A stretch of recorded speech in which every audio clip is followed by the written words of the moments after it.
Bienvenue sur Africa 24 dans cette nouvelle édition du Non-Stop Info. Voici les titres de l'actualité. L'Union africaine suspend le Soudan de toutes les activités de l'organisation. Une décision prise ce jeudi 6 juin avec effet immédiat et maintenue jusqu'à la création d'une autorité civile de transition. L'amélioration des systèmes fiscaux africains passe notamment par la lutte contre la corruption. Les pays africains devraient investir jusqu'à 72 milliards de dollars par an pour parvenir à une meilleure gestion fiscale selon la Commission économique pour l'Afrique. Et les drones volent au secours des agriculteurs ivoiriens. Ces petits avions télécommandés sans pilote sont mis au service des plantations pour une gestion intelligente afin d'éviter les pertes. Et les résultats semblent déjà être au rendez-vous. Mais tout d'abord en Mauritanie, la campagne électorale a démarré ce vendredi 7 juin à minuit en vue de l'élection présidentielle du 22 juin.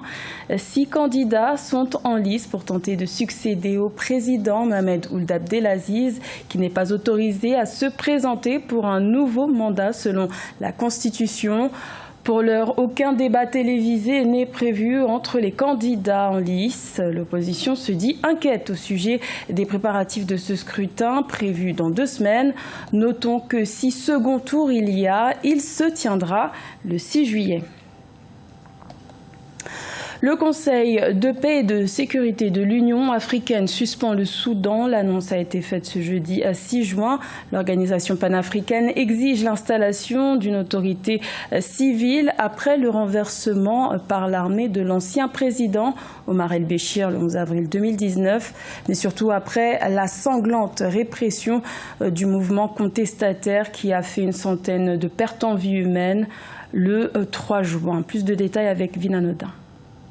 Le Soudan, plongé dans l'instabilité, la dispersion brutale d'un sit-in à Khartoum pour exiger la mise en place d'un gouvernement civil a fait une centaine de morts et plus de 500 blessés selon le dernier bilan du comité central des médecins.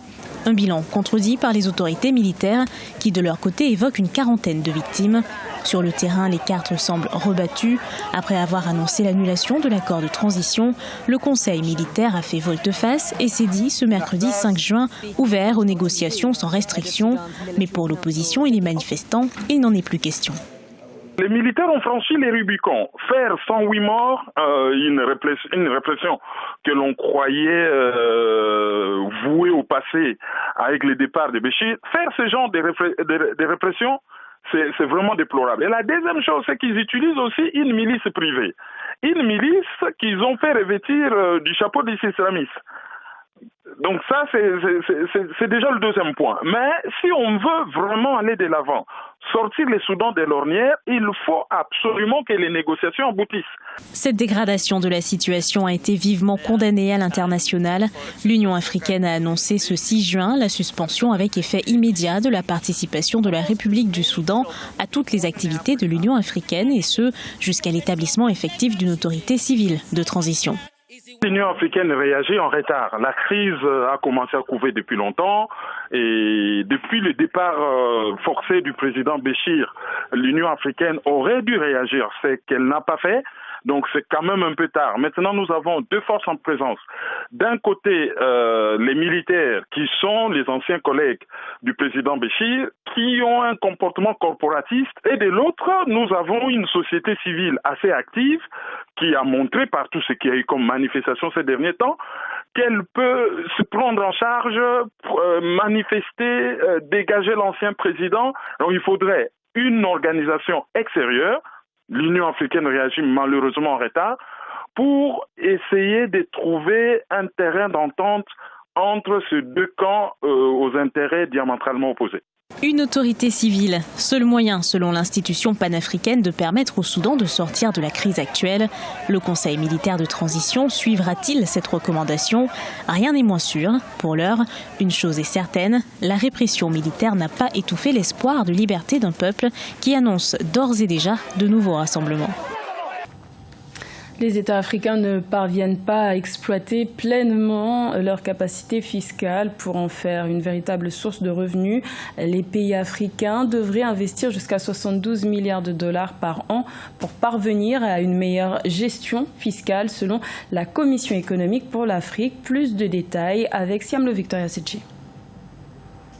Selon un rapport de la Conférence des Nations Unies sur le commerce et le développement, le ratio global pondéré des recettes fiscales par rapport au PIB du continent africain est en baisse depuis 2004. La capacité de recouvrement n'atteint que 20% du PIB et le taux de pression fiscale par rapport au PIB est faible, soit à 17%. L'efficacité de la collecte de la taxe sur la valeur ajoutée est bien souvent inférieure à 50% et l'impôt sur les biens fonciers et le patrimoine reste une source de revenus encore inexploitée. Sur tout le continent, on est en train de se livrer à ce qu'on appelle des projets structurants. Et malheureusement, pour les pays du continent, notre technologie est en fait, nos PME n'ont pas souvent accès à cette technologie. On a une surface financière limitée. Donc tous les projets structurants, c'est toujours les pays étrangers qui viennent construire ici chez nous. Et ces pays ne payent rien en termes d'impôts, en termes de taxes, en termes de charges sociales. Même parfois, je ne prends que le personnel que ces gens utilisent. C'est vraiment du personnel utilisé à la hâte. Pour améliorer leur gouvernance fiscale par la lutte contre la corruption et le renforcement du principe de responsabilité, les pays africains doivent investir jusqu'à 72 milliards de dollars par an, selon la Commission économique pour l'Afrique, soit le tiers du montant nécessaire à l'Union africaine pour opérationnaliser l'agenda 2063.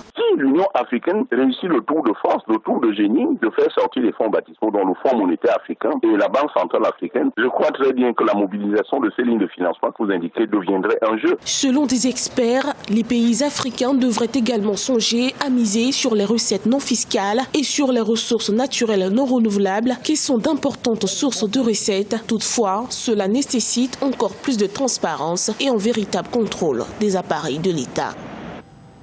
En Afrique du Sud, la production agricole affiche des résultats en baisse sur le premier trimestre 2019. Le secteur a chuté de 13,2% avec un recul de la récolte des grandes cultures.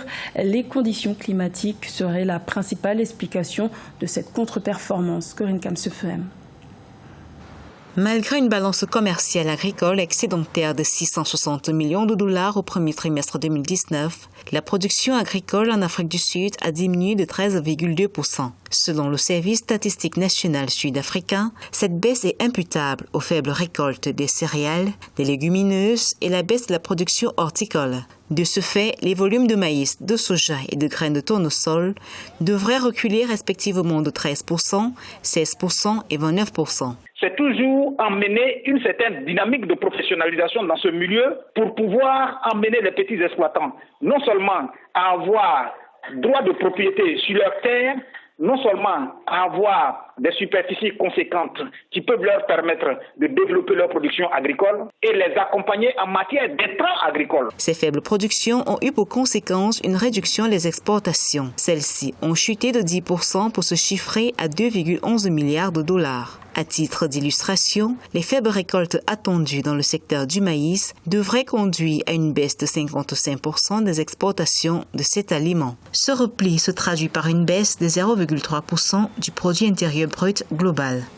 C'est important aujourd'hui partout en Afrique d'essayer d'emmener les paysans à la professionnalisation, de les emmener à un niveau de conscience économique qui peut leur permettre de réagir face aux aléas climatiques, parce que le monde est changeant. Les céréales et les grains sont les cultures les plus importantes d'Afrique du Sud, occupant plus de 60% des hectares cultivés. Ainsi, ce pays est l'un des plus grands producteurs mondiaux de racines de chicorée, de pamplemousse, de céréales, de maïs vert et jaune, de graines d'huile de ricin, de poire et de sisal. En Côte d'Ivoire, l'agriculture 2.0 se met au service des cultivateurs. Une entreprise spécialisée dans l'agrotechnologie propose des drones aux agriculteurs pour optimiser leur production.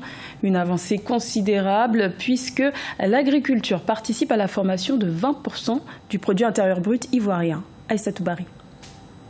Emmanuel Adou, cultivateur ivoirien de palmiers, s'essaye à l'utilisation des drones pour de meilleurs rendements. Pour cela, l'agriculteur a fait appel à Investive, une société ivoirienne spécialisée dans l'agriculture de précision. C'est ici, dans sa ferme de Sekansi, à 80 km de la capitale économique Abidjan, en Côte d'Ivoire, que l'équipe va procéder à un diagnostic de la plantation. Nous, au temps jadis, c'était les granulés là, on mettait en bas des palmiers. Alors maintenant, avec la nouvelle technologie, ce n'est plus maintenant les granulés. Ils peuvent s'envoler aussi et puis aussi traiter la plantation et aussi doser de l'engrais.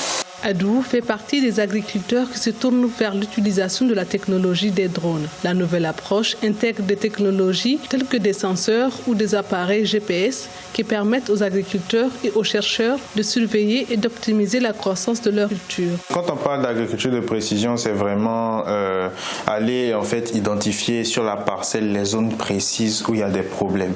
Donc ici, avec l'imagerie, en fait, on arrive à détecter en fait plus rapidement sur les parcelles où on a des problèmes, par exemple en termes de croissance. En Côte d'Ivoire, de plus en plus de sociétés se spécialisent dans la fabrication des drones. Pour le président de la société Investive, Aboubacar Karim, c'est une aubaine pour les agriculteurs qui devraient profiter davantage des nouvelles technologies afin d'augmenter la production tout en contribuant à la conservation des ressources telles que le sol et l'eau.